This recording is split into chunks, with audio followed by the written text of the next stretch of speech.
تو جمعے کا دن تھا، اس دن میں نے بڑے اہتمام سے جمعہ پڑھا۔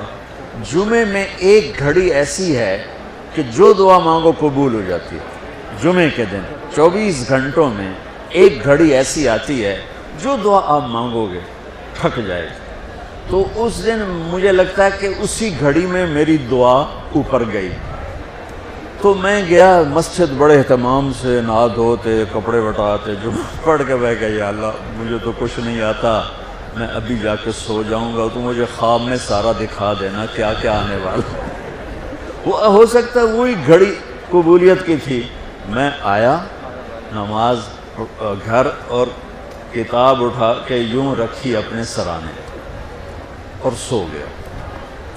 یہ میرے 5 منٹ 10 منٹ 15 منٹ آنکھ لگی ہوگی، میں نے دیکھا میں لیبارٹری میں بیٹھا ہوں اور میرے سامنے خرگوش بے ہوش آنے لگے اور وہ رکھے گئے۔ اس کے بعد لیفٹ سائڈ سے ایک ایگزامینر اندر آتا ہے، یہاں سلیو لیس شرٹ سفید اور گرے رنگ کی اس نے پتلون پہنی ہوئی ہے، اور وہ 5 سوال لکھاتا ہے اور کہتا ہے کوئی سے 4 حل کریں۔ میری جو آنکھ کھلی مجھے 5 کویسچن یاد تھے کہ کیا اس نے کہا ہے، اور خرگوش میں زیادہ کہے گا بھئی ڈسیکشن کر کے ڈائجسٹو سسٹم دکھاؤ یا اس کا لیور سسٹم دکھاؤ، تو میں نے خرگوش کو پڑھ لیا اور وہ 5 سوال پڑھ لیے۔ جب میں پہنچا پریکٹیکل کے لیے تو میں نے دیکھا بے ہوش خرگوش ہمارے سامنے آنے لگے۔ میں کہہ رہا بھائی پہلی گل تو پوری ہو گئی، خرگوش آ گیا، خرگوش آ گیا۔ اب بچہ یقین میں اس لیے کہتا ہوں کہ میری دعا اس گھڑی میں گئی، وہ گھڑی چھپی ہوئی ہے، کسی کو بھی مل سکتی ہے کسی وقت، مجھے اس دن وہ مل گئی۔ تو ادھر سے آیا ایگزامینر، سلیو لیس سفید شرٹ اور گرے پتلون، میں کہا اے گل بھی پوری ہو گئی۔ اس کے بعد اس نے 5 سوال لکھائے، ان میں ایک کویسچن وہ تھا جو میرے خواب میں نہیں تھا، اور 4 وہ تھے جو میرے خواب میں تھے، اور اس نے کہا کوئی سے 4 حل کرے۔ میں کہا اے لو ہونے حل کر دینا، میں یاد کر کے آیا بیٹھا تھا سارا۔ تو میں تو جب امتحان قریب ہوتا تھا نمازیں شروع کر دیتا تھا، اللہ کے ساتھ بھی 2 نمبریوں میں قربان جاؤں، اللہ اس 2 نمبری کو بھی مان لیتا تھا۔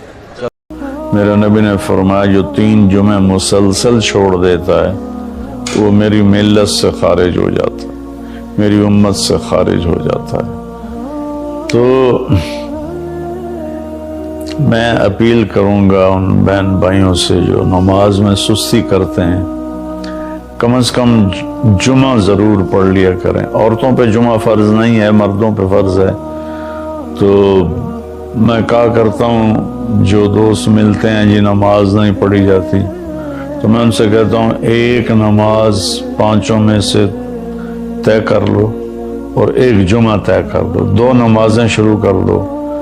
جس نے بھی اس پہ عمل کیا وہ 5 وقت کا نمازی بن گیا۔ تو جمعہ کی نماز کے بعد جمعہ سے جمعہ تک کے جتنے گناہ ہوتے ہیں وہ اللہ تعالیٰ معاف فرما دیتے ہیں، اور جو جتنی جلدی جا کے بیٹھتا ہے امام کا خطبہ سننے کے لیے اس کو اتنا زیادہ اجر ملتا ہے۔ تو آج رمضان کا پہلا جمعہ ہے کہ ہم اس کا اہتمام کریں۔ رمضان المبارک میں جنگ بدر ہوئی، 17 رمضان جمعے کا دن، اور اللہ نے قیامت کو بھی جو قائم کرنا ہے جمعے کا دن۔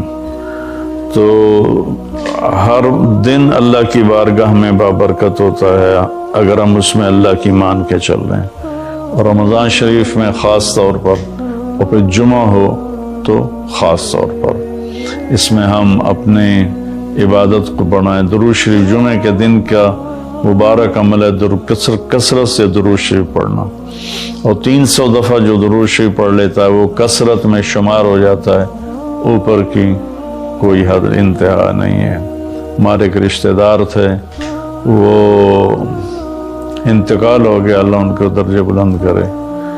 وہ روزانہ ایک دن میں 10,000 دفعہ درود شریف پڑھا کرتے تھے، ہر وقت تسبیح ان کے ہاتھ میں ہوتی تھی، اور روزانہ 10,000 دفعہ درود شریف پڑھا کرتے تھے۔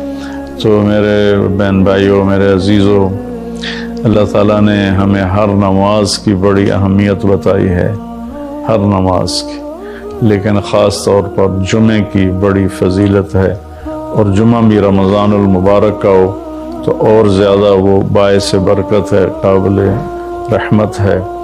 تو روزے کا بھی اہتمام ہو اور ساری نمازوں کا اہتمام فرمائیں، کوئی باجماعت پڑھنے کی کوشش کریں، کوئی جماعت سے رہ جائے تو پھر اس کو چھوڑیں نہیں، اسے ضرور پڑھ لیں، کہ نماز کی اللہ تعالیٰ نے جتنی تاکید قرآن میں کی ہے اور کسی کی اتنی تاکید نہیں کی، اور اللہ تعالیٰ نے 10 دفعہ اقیموا الصلاۃ اقیموا الصلاۃ اقیموا الصلاۃ وآتوا الزکاۃ، تو 10-12 دفعہ اللہ نے قرآن میں براہ راست حکم کیا اقیموا الصلاۃ وآتوا الزکاۃ۔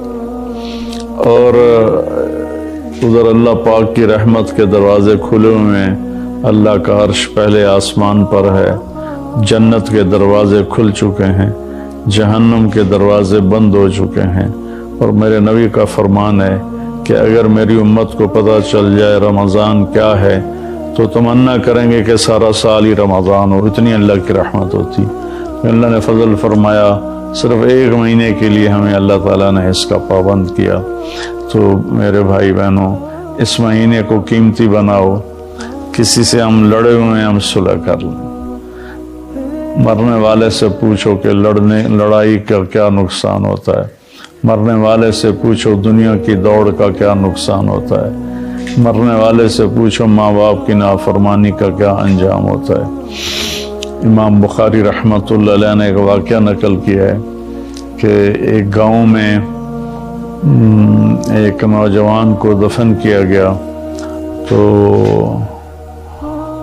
عصر کے بعد اس کی قبر پھٹتی اور وہ قبر سے نکلتا، اور اس کا چہرہ گدھے کا ہوتا تھا، اور وہ 3 دفعہ گدھے کی آواز میں آواز نکالتا تھا، پھر وہ قبر میں گرتا تھا، قبر مل جاتی تھی۔ تو لوگوں نے اس کی ماں سے پوچھا کہ یہ کیا چکر ہے؟ تو اس کی ماں نے بتایا کہ شرابی تھا، شراب پیتا تھا، تو میں اسے روکتی تھی نہ پیا کر، تو آگے مجھے کہتا تو کیا گدھے کی طرح آوازیں نکالتی رہتی ہے، مجھے نہ سنایا کرو۔ تو اللہ تعالیٰ نے تھوڑا سا اس کا انجام دکھا دیا کہ ماں باپ کو اس طرح تکلیف دینے سے کیا ہوتا ہے۔ تو بھائیو، ایک تو ہم نماز کو زندہ کریں۔ میرے نبی نے کہا جعلت قرۃ عینی فی الصلاۃ، نماز روزے سے بڑا فرض ہے، میری آنکھوں کی ٹھنڈک نماز میں ہے۔ اور جب آپ دنیا سے تشریف لے جا رہے تھے تو آپ نے پورے دین کو 2 لفظوں میں بیان کیا، ایک ہے حقوق اللہ، ایک ہے حقوق العباد، اور ایک ہے بندگی اور ایک ہے معاشرت۔ تو آپ نے فرمایا الصلاۃ، جب آپ دنیا سے تشریف لے جا رہے تھے آپ نے حضرت اماں عائشہ رضی اللہ عنہا علیہ السلام کے سینے پر یوں سر رکھا ہوا تھا، اس طرح کر کے ایسے، اور اماں عائشہ نے آپ کو سہارا دیا ہوا تھا، اپنے سینے پر لٹایا ہوا تھا۔ تو آپ فرما رہے تھے الصلاۃ وما ملکت ایمانکم، میری امت ایک نماز نہ چھوڑنا، اور ایک میری امت کے غریب طبقے پر رحم کرنا، ان کے ساتھ آسانی کا سلوک کرنا، ان پر سختی نہ کرنا، ان سے نرمی کا سلوک رکھنا۔ پھر الصلاۃ وما ملکت ایمانکم، نماز نہ چھوڑنا، نماز نہ چھوڑنا، نماز نہ چھوڑنا۔ اور آخری الفاظ بھی یہی تھے، الصلاۃ الصلاۃ الصلاۃ، نماز نماز نماز۔ پھر فرمایا اللہم الرفیق الاعلی۔ بالیا ہوتا ہے، وہ عام طور پہ ایک میٹھا زہر ہے جو اس بیچارے کو پلا دیا جاتا ہے، اس کی حیثیت سے بڑھ کر اس کا تعارف کرایا جاتا ہے، اس کی حیثیت سے بڑھ کر اس کی تعریف کی جاتی، وہ پھر یہ سمجھنے لگتا ہے شاید میں واقعی ایسا ہی ہوں، پھر وہ اللہ کی نظروں سے گرنا شروع ہو جاتا ہے۔ اس لیے میں یہ ایک بات تو آپ سب حضرات کی خدمت میں عرض کروں گا، آج تو اللہ کو کوئی نہیں جانتا، میں کون ہوں جسے ہر کوئی جانتا ہے؟ کہ مولانا طارق جمیل تعارف کے محتاج نہیں، میں تو ایک گندے نطفے سے بنا ہوا انسان، کل کو مٹی آج بھی مٹی، مٹ جانے والی شے۔ آج کی دنیا تو ایسی غفلت کی دنیا ہے کہ اللہ کوئی نہیں پہچانتا۔ اس وقت تو اللہ بھی محتاج تعارف ہو چکے ہیں۔ محتاج کا لفظ میرے آپ کے لیے نہ کہ اللہ کی ذات، کہ اللہ تو ہر چیز سے پاک ذات ہے، لیکن جو اس کو مانتے ہیں آج وہ بھی اللہ کو نہیں جانتے کہ اللہ کون ہے۔ تو میں اور آپ تو بڑے چھوٹے انسان ہیں، ہماری کوئی حیثیت نہیں ہے۔ تعارف ضرور کروایا جائے پر بڑے نپے تلے الفاظ کے ساتھ، جس سے اگلے کا مزاج خراب نہ ہو، بلکہ وہ بھی اپنی حیثیت میں رہے، اپنے دائرے میں رہے۔ ہمارے استاد صاحب رحمۃ اللہ علیہ جن سے بخاری پڑھی، وہ فرمایا کرتے تھے علم کی دو قسمیں ہیں، ایک وہ جو کسی کے ذریعے سے حاصل ہو، اس کو کہتے ہیں حصولی، حاصل ہوا، ایک وہ جو میں خود جانتا ہوں، اسے کہتے ہیں وجودی۔ وزن میں وجودی علم کی طاقت حصولی علم سے زیادہ ہوتی ہے۔ ایک چیز میں خود دیکھ رہا ہوں، ایک بتا رہا ہے، دونوں میں فرق ہے۔ شنیدہ کیبون مانند دیدہ، یہ ایک فارسی کی مثال ہے، اسی کو عربی میں لیس الخبر کالمعاینہ، دیکھا سنا برابر نہیں ہے۔ تو علم وجودی کی طاقت حصولی سے زیادہ ہوتی ہے، سوائے ایک جگہ کے، جب آدمی کی تعریف ہوتی ہے ان چیزوں کے ساتھ جو اس میں نہیں ہیں، تو وہ وہاں بیچارہ دھوکہ کھا جاتا ہے۔ وہ سمجھتا ہے یہ جو کہہ رہے ہیں نا ٹھیک ہی کہہ رہے ہیں، حالانکہ وہ اچھی طرح جانتا ہے کہ میں ایسا نہیں ہوں جیسا یہ کہہ رہا ہے، لیکن تھوڑی دیر کے لیے اس پر بھی ایک نشہ طاری ہو جاتا ہے، واقعی ایسا ہی ہوں۔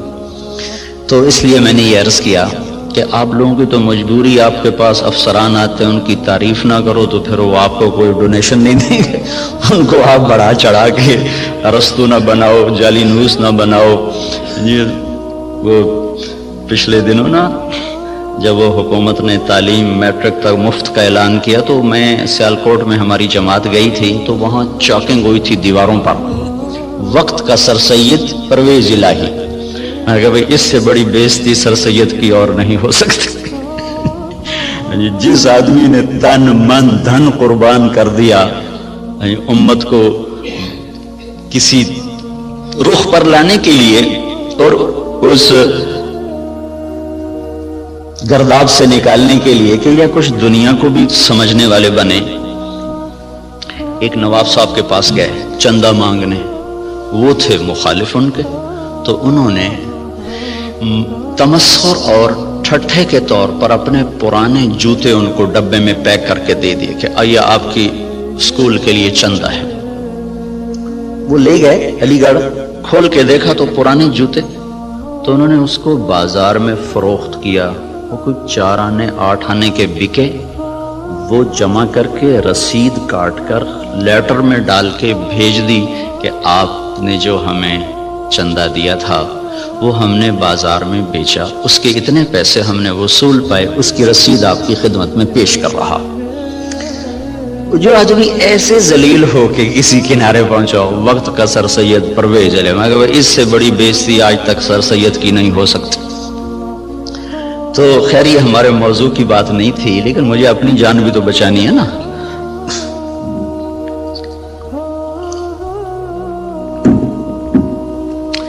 اللہ تبارک و تعالیٰ نے ہمیں ایک ذہن دیا ہے۔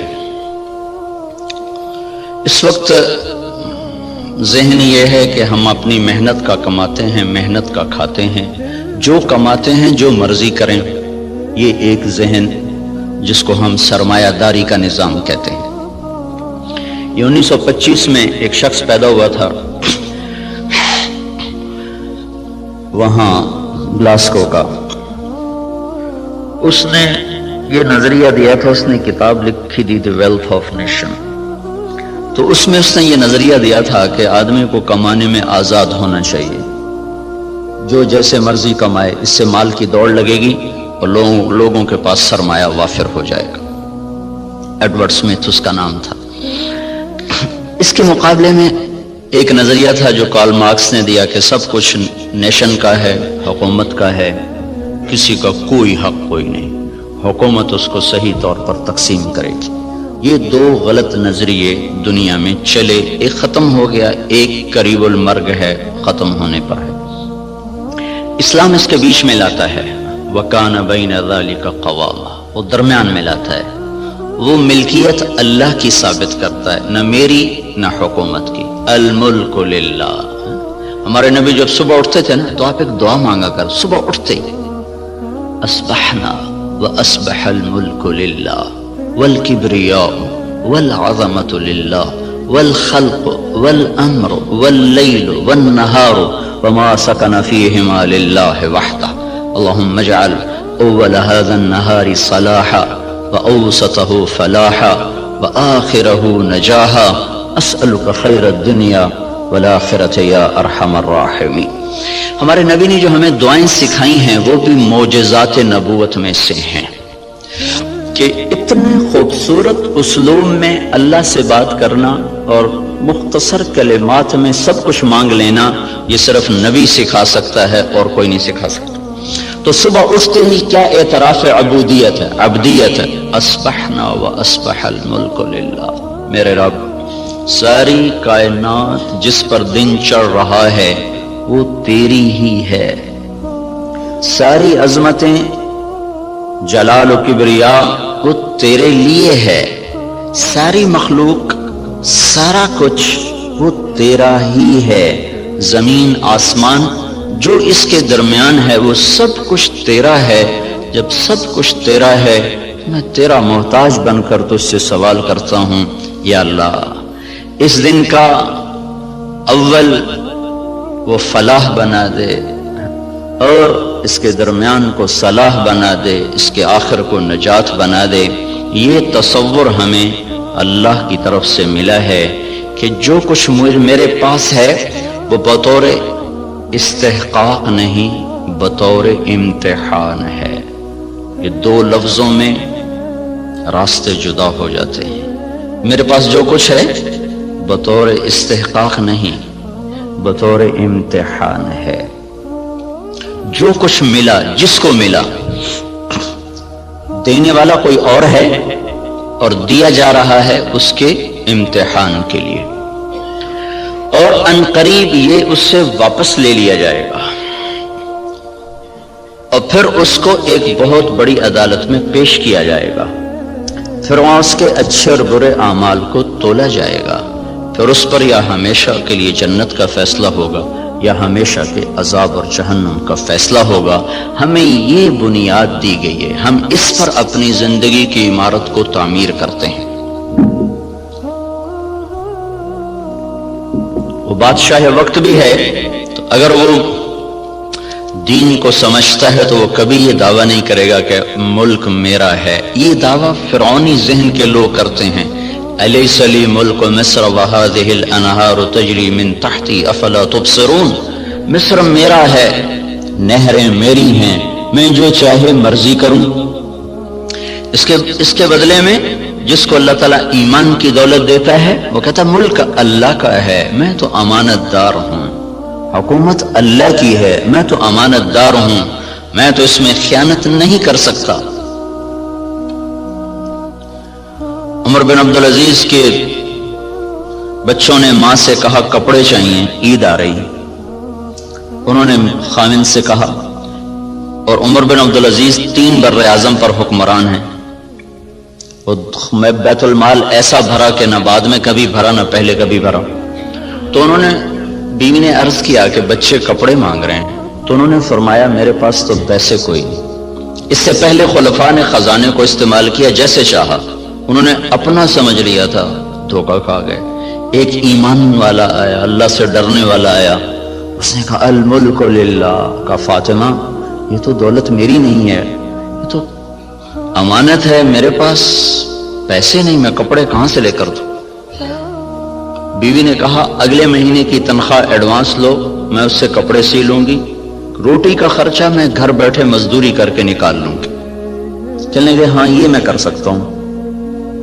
تو انہوں نے اپنے خزانچی کو بلا کے فرمایا کہ ہمیں اگلے مہینے کا خرچہ، اگلے مہینے کی تنخواہ ہمیں ایڈوانس دے دی جائے. تو خزانچی نے کہا آپ مجھے اگلا مہینہ زندہ رہنے کی ضمانت دے دیں، میں آپ کو تنخواہ دے دیتا ہوں. تو وہ چپ کر کے واپس آ گئے اور اپنی بیوی سے کہا فاطمہ، یہ فاطمہ عبد الملک کی بیٹی ہے، یہ عورت دنیاوی نسبت کے لحاظ سے اس جیسی معزز خاتون دنیا میں آج تک نہیں آئی، آئندہ کوئی آئے جائے تو پتہ نہیں، آج تک دنیاوی نسبت کے لحاظ سے اس خاتون جیسی کوئی عورت نہیں پیدا ہوئی. اس کا دادا بادشاہ تھا، اس کا باپ عبد الملک بادشاہ تھا، اس کے 4 بھائی ولید، سلیمان، یزید، ہشام، چاروں بادشاہ بنے. اس کا خامد عمر بن عبدالعزیز وہ بادشاہ بنا. یہ عورت 7 نسبتوں سے شہزادی تھی، دادے سے لے کر باپ، 4 بھائی، خامد. ایسی نسبت کی عورت آج تک نہیں پیدا ہوئی. اسے فرمایا فاطمہ بچوں سے کہہ دو کہ تمہارا باپ کپڑے لے کے نہیں دے سکتا. الملک للہ، ملک اللہ کا ہے. جب عید ملنے کے لیے خاندان کے لوگ آئے، بنو امیہ بڑے زوردار لوگ گزرے، تو جب لوگ آئے تو خاندان کے لوگ آئے تو بچے بھی ملنے کے لیے آئے، تو ان کے وہی خستہ حال کپڑے تھے. تو عمر کہنے لگے بیٹو تمہیں آج صدمہ تو ہوگا کہ تمہارے باپ نے تمہیں کپڑے لے کر نہیں دیے، اور آج تم اوروں کے سامنے کھڑے ہونے میں کچھ سبکی محسوس کر رہے ہو. تو ان کے بیٹے نے کہا عبد الملک نے کہ نہیں ابا جان، آج ہم عزت محسوس کر رہے ہیں کہ ہمارے باپ نے خیانت نہیں کی. ہم آج عزت محسوس کر رہے ہیں، ہمارے باپ نے خیانت نہیں کی. تو یہ نظریہ اسلام ہے کہ ملک اللہ کا ہے، جو کچھ دیتا ہے اللہ دیتا ہے، اور وہ بطور امتحان دیتا ہے، اور ہم اس میں امین ہیں، ہم اس میں امین ہیں، اور اس کو ہم ایسے استعمال کریں گے جیسے اللہ چاہتا ہے. ہم اسے ایسے استعمال نہیں کر سکتے جس سے میرا اللہ ناراض ہو یا اللہ کا رسول ناراض ہو اور اس کے سامنے مجھے شرمندگی اٹھانی پڑے. اسی کو اس آیت میں بیان کیا گیا افرأیتم ما تحرثون، یہ جو تم ریسرچ کر رہے ہو، اانتم تزرعونہ ام نحن الزارعون، یہ تمہارا اللہ تمہیں راہیں سجاتا ہے کہ تم اپنی طاقت سے کرتے ہو. یہ وہی نظریہ کہ جو کچھ ہے اللہ کا ہے. بھائی ہماری کوشش ہے اس کو برابر کرنے والا، اس کو پھل دینے والا وہ اللہ ہے. اانتم تزرعونہ، بولو تم ہو یہ زراعت کرنے والے، ام نحن الزارعون، یا ہم ہیں زراعت کرنے والے. ان اللہ فالق الحب والنوا، کسی سائنسدان میں یہ طاقت ہے کہ زمین میں پڑے ہوئے دانے کو پھاڑ کے دکھا دے. کسی میں یہ طاقت ہے کہ وہ جڑوں کو اپنے حکم کے ساتھ چلانا شروع کرے، وہ تنے کو اپنی طاقت سے اٹھانا شروع کرے.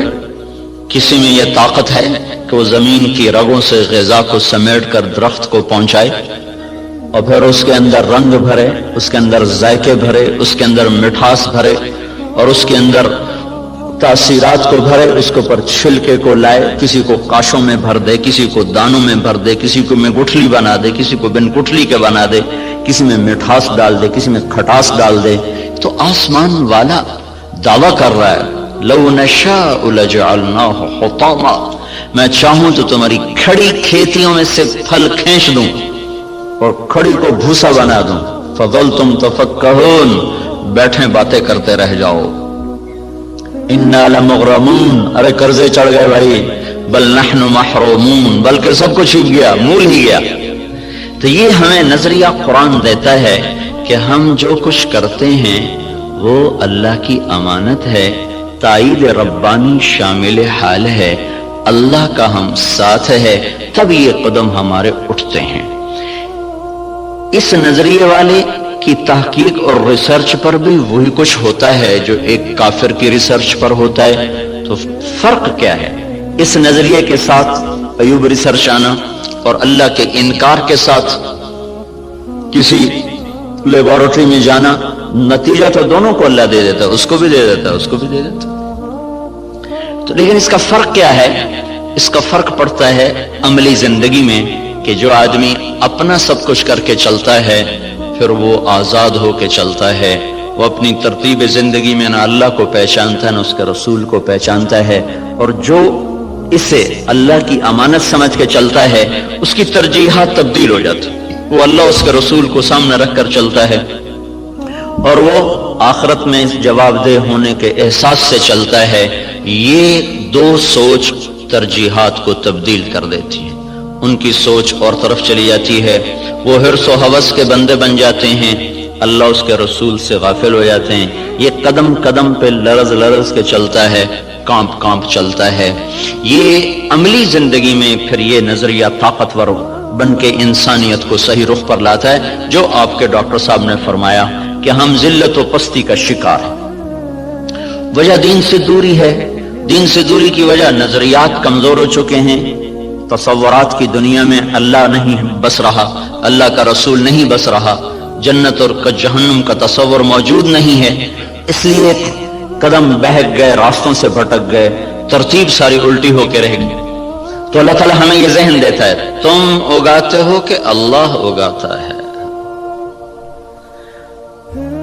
جہاں آپ کی ساری زراعت فیل ہو جائے، انس رضی اللہ تعالیٰ عنہ کو ان کی ماں لے کر آئیں، یا رسول اللہ آپ کا بچہ ہے، آپ کی خدمت کرے گا، اس کے لیے دعا کر دو۔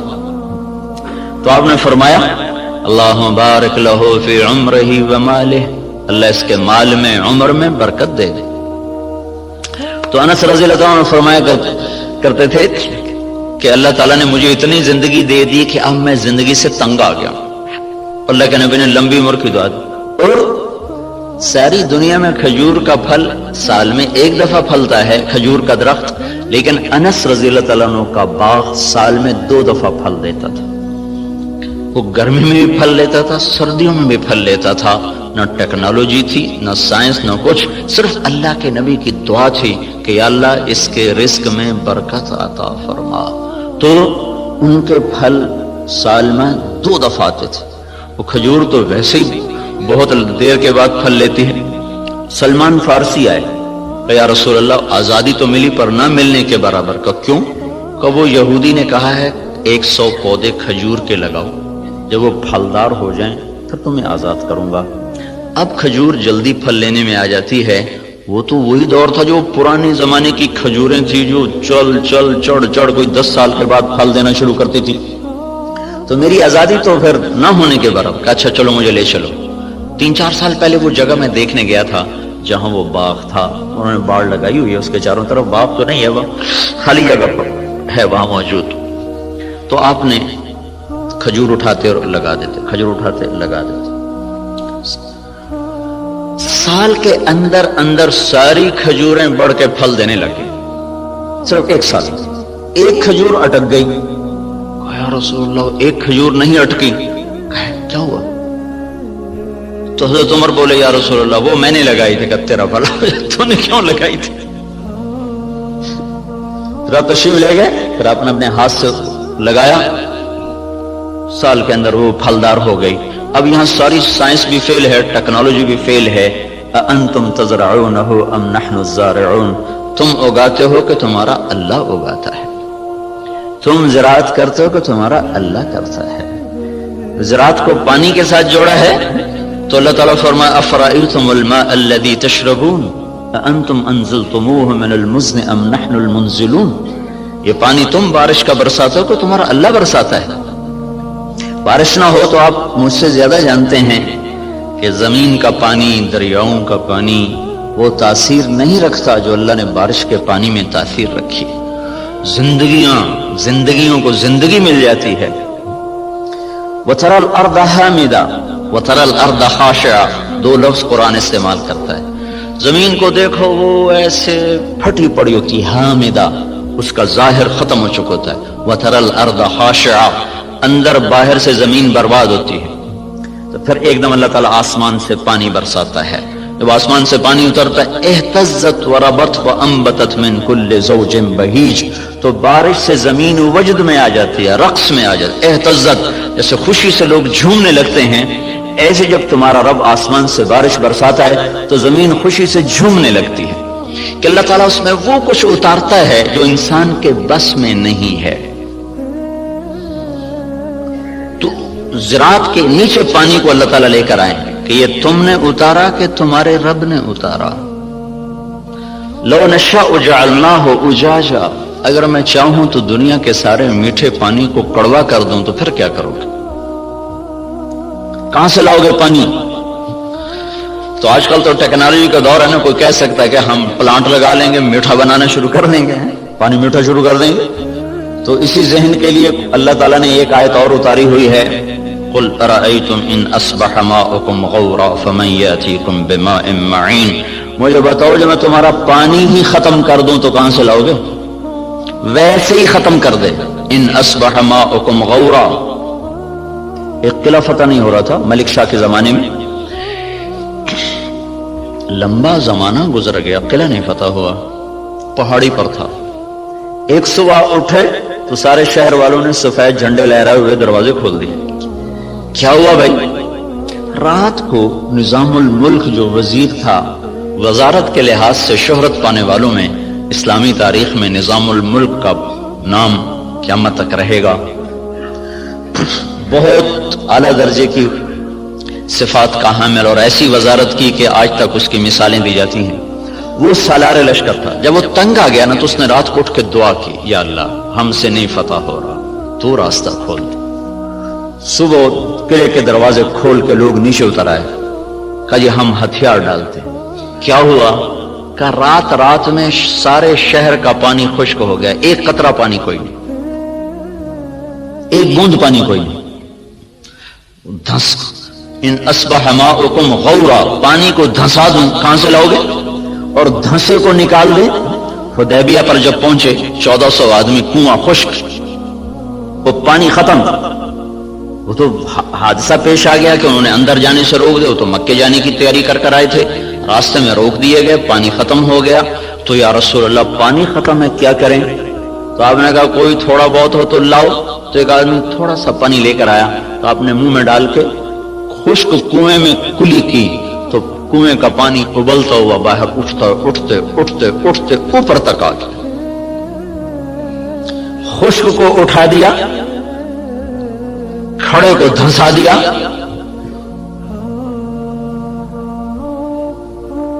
ایک شخص جا رہے ابو الحسن نام مجھے پوری طرح یاد نہیں، راستے میں تھے جنگل میں، پیاس لگی، پانی کی تلاش میں کنویں پر پہنچے،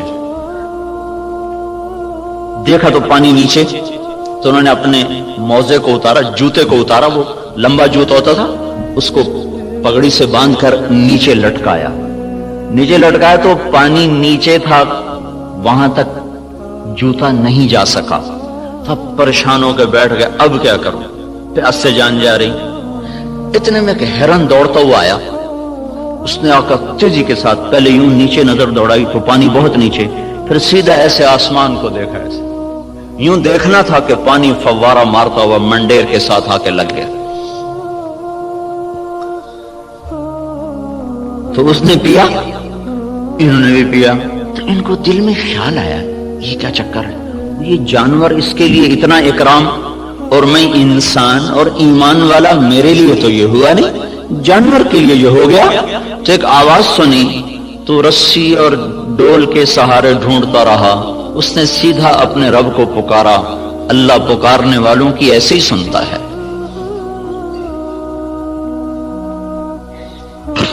تو یہ چیز ہمیں ایک راستہ دیتی ہے کہ ہمارے سوچ کے، تحقیق کے، ترتیب کے انداز اور ہیں. اللہ تعالیٰ جن چیزوں کو ہمارے اوپر لازم کرے گا انہیں ہمیں کرنا ہوگا. نماز اذان کے بعد بھی ڈاکٹر صاحب دفتر میں بیٹھے ہوں، ریسرچ کر رہے ہوں، تو یہ ساری ریسرچ زہر حلاحل ہے. اب اس کا انسانی خدمت سے تعلق ختم ہو چکا ہے. اللہ کی ندا کے بعد بھی تحقیق چل رہی ہو، اللہ کی صدا کے بعد بھی دفتر چل رہا ہو، تو یہ ساری برکتیں اپنے ساتھ لے کے چلا جائے گا. اب ہمارے لیے حکم ہے بند اذان باہر دینے کا حکم ہے. مسجد کے اندر اذان دینا مکروہ ہے. باہر بلال رضی اللہ تعالیٰ عنہ مسجد کے ساتھ ایک کوٹھا تھا، ایک صحابی کا گھر تھا، اس کی چھت پہ چڑھ کے اذان دیا کرتے تھے کہ اذان باہر کی زندگی کو معطل کرنے کے لیے ہے اور مسجد کی زندگی کو آباد کرنے کے لیے ہے. حی علی الصلاح کے بعد اب نہ کوئی دکاندار، نہ کوئی تاجر، نہ زمیندار، نہ کوئی مرد، نہ کوئی عورت، جو جہاں پر ہے اسے حکم ہے کہ ہاتھ اٹھا لے اور چلے اس رب کی طرف جو کہہ رہا ہے حی علی الصلاح، آؤ نماز کی طرف۔ یہاں کیا ملے گا؟ یہاں تو ہم بہت کچھ کام کر رہے ہیں، لوگوں کی خدمت کر رہے ہیں، ریسرچ کر رہے ہیں، یہاں کیا ملے گا؟ تو اس سوال کا جواب اگلے دو جملوں میں دیا گیا، حی علی الفلاح، آؤ یہیں سے کامیابی ملے گی۔ میں چند دن پہلے گیا تھا، ذرا یونیورسٹی وائن کو قصہ سنایا تھا، ابن سینا رحمت اللہ علیہ، وہ طب کی دنیا میں یعنی نبی کہلاتے ہیں کہ ان پر طب کا الہام ہوتا تھا۔ اس شخص کا بنایا ہوا نظام طب اور اس کے قوانین آج بھی معتبر اور مستند سمجھے جاتے ہیں۔ 600-700 برس پہلے وہ شخص گزرا ہے جب اتنے آلات نہیں تھے، لیکن اس شخص میں ایک صفت تھی، جب کسی مسئلے میں اٹک جاتے تھے اور نہیں سمجھ میں آتا تھا تو چھوڑ کے نفل کی نیت باندھ کے کھڑے ہو جاتے اور سجدے میں سر رکھ کر کہتے، اے رب میرے اوپر اس مسئلے کو واضح فرما دے۔ سجدے میں پڑھ نفل کی نیت باندھ کے سجدوں میں سر رکھ، اے میرے رب میں جاہل ہوں، میرے اوپر اس چیز کو منکشف فرما۔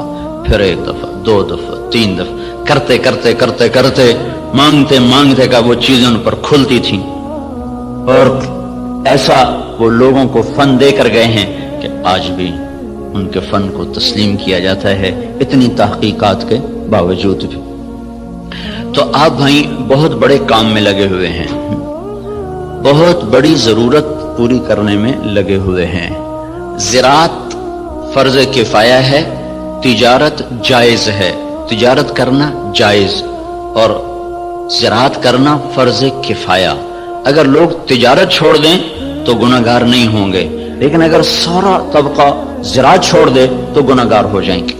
علامہ خزائی رحمت اللہ علیہ نے لکھا ہے کہ زراعت کے چھوڑ دینے سے لوگ گناہگار ہو جائیں گے، یہ فرض کفایہ، جیسے جنازہ سارے چھوڑ دیں تو مجرم ہو جائیں گے، تو زراعت فرض کفایہ ہے۔ بہترین مال وہ پالتو گھوڑا ہے اور قطاروں میں لگے ہوئے درخت ہیں۔ قطاروں میں لگے ہوئے درخت سے مراد باغ ہے۔ سب سے بہترین رزق جو اللہ تعالیٰ کسی کو دیتا ہے وہ گھوڑا اور باغ ہے۔ اور آپ نے فرمایا جب اللہ تعالیٰ نے معیشت کو اتارا، معیشت کو جب آسمان سے اتارا تو برکت کو کھیتی اور بکریوں میں رکھ دیا۔ جب اللہ تعالیٰ نے معیشت کو آسمان سے اتارا تو برکت کو کھیتی اور بکریوں میں رکھ دیا۔ سعد بن معاذ رضی اللہ تعالیٰ عنہ تشریف لائے تو آپ نے دیکھا ان کے ہاتھوں پر وہ کسی چلانے کے نشان پڑے ہوئے تھے۔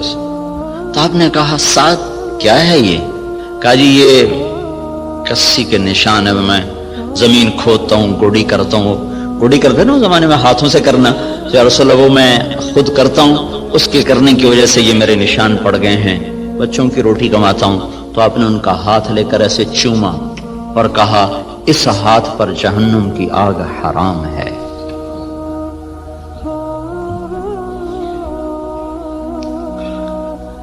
تو آپ ایک بہت بڑے شعبے سے منسلک ہیں جو، اور اللہ تعالیٰ کے محبوب صلی اللہ علیہ وسلم کو باغ بہت پسند ہے۔ آپ اکثر جا کر انصار مدینہ کے باغ میں بیٹھا کرتے تھے۔